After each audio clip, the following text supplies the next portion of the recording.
Welcome to Kia Education. Kia means Key to Information and Youth Achievement. दोस्तों, अभी तो हमने आपसे सब्सक्राइब, लाइक, कमेंट, शेयर करें और बेल आइकन पर क्लिक करना ना भूलें, यह कहना छोड़ दिया है। आप पर निर्भर करता है, आप सब्सक्राइब, लाइक, कमेंट, शेयर करें या ना करें, आपकी मर्जी। चलिए दोस्तों, कहा जाता है the purpose of education is to replace an empty mind with an open one. यानी एजुकेशन का उद्देश्य खाली दिमाग को खुले दिमाग में बदलना है। कितना सही कहा है ना दोस्तों। एजुकेशन को लेकर दिमाग इंफॉर्मेशन से नहीं भरना, बल्कि जो इंफॉर्मेशन मिली है, जो सीखा जाना समझा है, उसे तार्किकता से नॉलेज में बदलकर रैशनल यानी तार्किक सोच रखना। इससे ही तो दिमाग खुला रखना कहते हैं। नहीं तो पीढ़ी दर पीढ़ी जो भी बातें हमें बताई गई, बिना सोच समझकर उसे स्वीकार करते रहना, यह खुले दिमाग का लक्षण नहीं, सोच को संकुचित करना है, जो गलत है। खुला दिमाग हमेशा संवैधानिक सोच को बढ़ावा देता है। लेकिन संवैधानिक सोच क्या है? बहुत ही सीधा साधा मीनिंग है दोस्तों। बस स्वातंत्र्य, समता, बंधुता और न्याय के रास्ते पर चलना और वैज्ञानिक आधार पर हर बात पर रखना।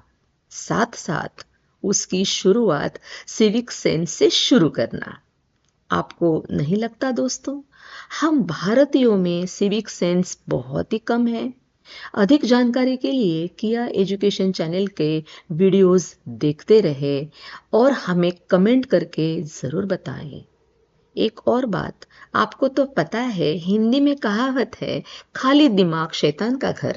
अब शैतान होता है या नहीं होता है, यह अलग मसला है, लेकिन खाली दिमाग कुछ भी सोचता है और ज़्यादातर नेगेटिव बातें ही सोचता है, यह हम सब जानते हैं। चलिए शुरू करते हैं lesson 136, sentences in day to day life.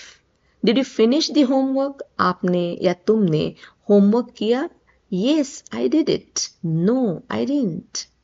When is the next exam? अगली एग्जाम कब है? It will start from next week. It will start the day after tomorrow. It will start from 22nd March 2025. Answers कुछ भी हो सकता है और भी आंसर्स हो सकते हैं दोस्तों। Lesson 137 at school, conversation between students and teacher. Teacher, good morning everyone.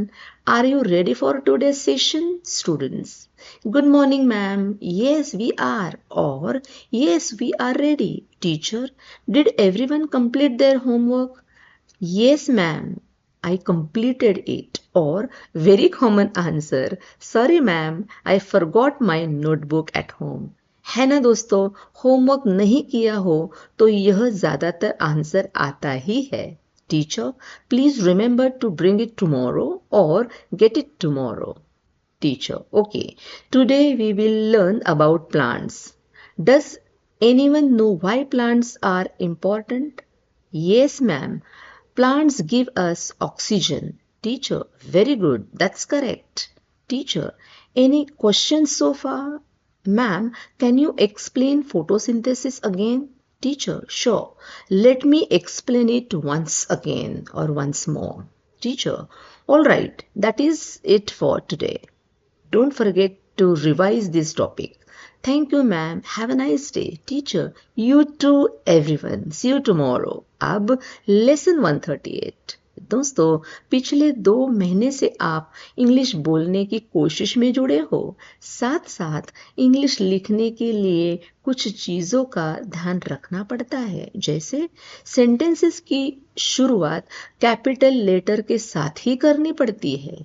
हम हिंदी या मराठी में लिखते हैं तो कैपिटल लेटर्स की बात नहीं होती, लेकिन यस, इंग्लिश लैंग्वेज में यह करना ज़रूरी है दोस्तों। जब किसी का नाम लिखते हैं तो वह नाम में जितने भी लेटर्स यानी अक्षर हो, उसमें का पहला लेटर यानी अक्षर कैपिटल होना जरूरी है। जैसे स्क्रीन पर रोहिणी, रंजना, यह दो नाम हैं, एक राइट है और एक रॉन्ग है। वैसे ही गांव हो, सिटीज हो, कंट्रीज हो, इनके नाम के शुरुआती लेटर्स कैपिटल लेटर में होना जरूरी है। स्क्रीन पर देखिए। अब lesson 139, similar pronunciation, different spelling and meanings.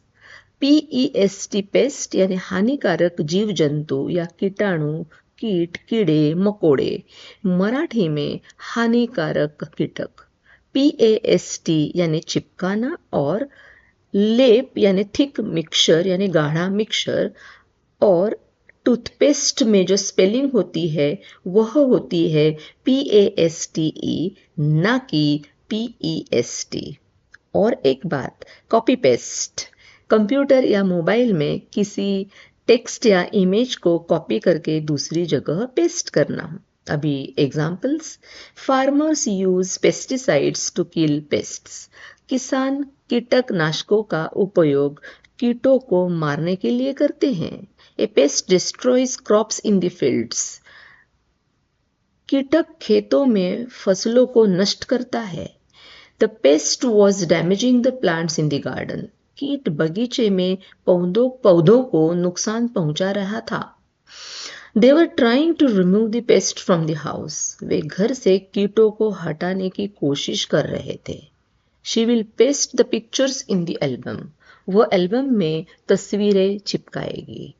I was pasting stickers on my diary, मैं अपनी डायरी में स्टिकर्स चिपका रहा था या रही थी।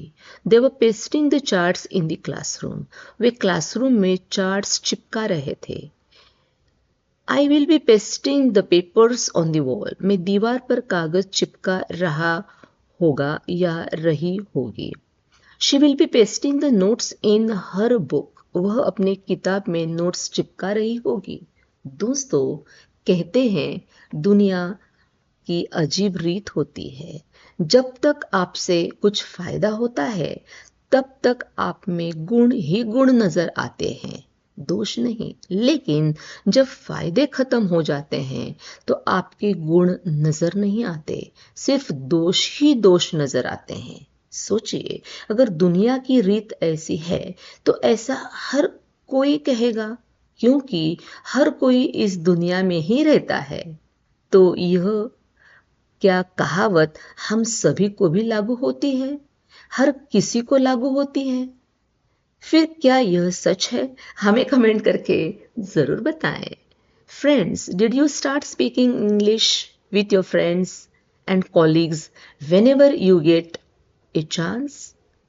Have you started speaking in English?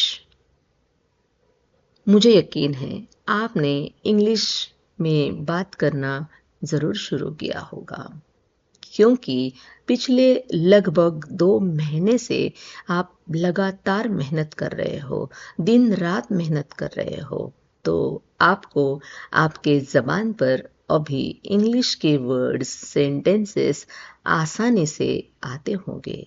अगर नहीं आते हैं, कोई बात नहीं, प्रैक्टिस करते रहिए। रोज़मर्रा ज़िंदगी में हर किसी को हर दिन टाइम नहीं मिल पाता, लेकिन पीछे मत हटिए। इंग्लिश स्पीकिंग का कोर्स 2 महीने का आपने किया है, अभी 1 महीना ही तो बाकी है।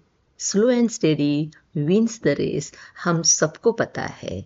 आगे पीछे हो भी जाएगा तो कोई बात नहीं, लेकिन इस इंग्लिश स्पीकिंग कोर्स को बीच रास्ते मत छोड़िए, क्योंकि यह बात आपने अपनी जिंदगी में इंग्लिश सीखने के लिए कई बार करी होगी। अभी आपको आगे बढ़ना है, चाहे कुछ भी हो। 2 महीना, 3 महीना, 4 महीना, 5 महीना, 6 महीना, ज्यादा से ज्यादा 1 साल, और क्या। लेकिन इंग्लिश स्पीकिंग कोर्स को बीच रास्ते मत छोड़िए। बस हमेशा की तरह याद दिलाते हैं, आपको प्रैक्टिस करनी है। सेंटेंसेस हो या प्रोवर्ब हो या फ्रेजेस, जो भी हो, 10 बार बोलना है, बार बार बोलना है, लगातार बोलना है। That's all for today session. आज के लिए बस इतना ही। कल मिलते हैं नई वीडियो के साथ। धन्यवाद।